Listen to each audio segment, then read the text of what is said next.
of human rights in China. Today, together with Amnesty International USA and Human Rights Watch, I present to you 15 Chinese citizens who represent hundreds of Chinese men and women who cannot return to their homeland simply because their beliefs.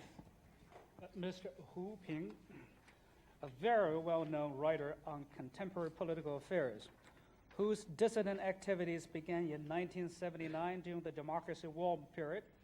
He spent more than 20 years in internal exile doing hard labor in the Chinese countryside, and he was twice expelled from the Chinese Communist Party. She herself served 2.5 years in a re-education through labor camp for her connection with Mr. Wei. He is currently a businessman in Washington, D.C., and chair of the National Council on Chinese Affairs.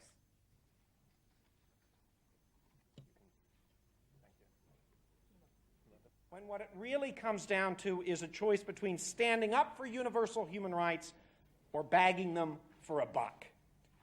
If the United States put even one-tenth as much energy, commitment, and strength into pursuing human rights concerns with China as it did to safeguarding Taiwan, stopping nuclear proliferation, protecting CD-ROMs, even one-tenth, there would be far less suffering in China than there is today.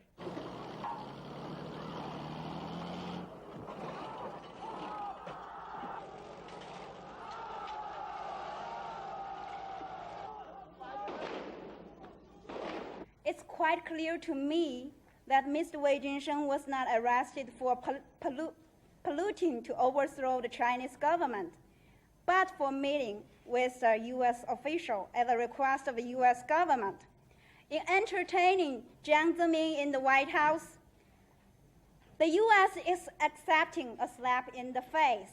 Students and scholars, founded in 1989. Good afternoon. We expect the discussions this week to be candid and comprehensive. The Israeli ambassador says the purpose is to make sure that when the... Perhaps the tenor of what will be said to... I find it encouraging that China has decided to invite 3 prominent American religious leaders to visit China to discuss the climate for religious freedom for all religions, including Buddhists, Christians, and Muslims in that country. There have been no dissidents, none of the major dissidents, political prisoners,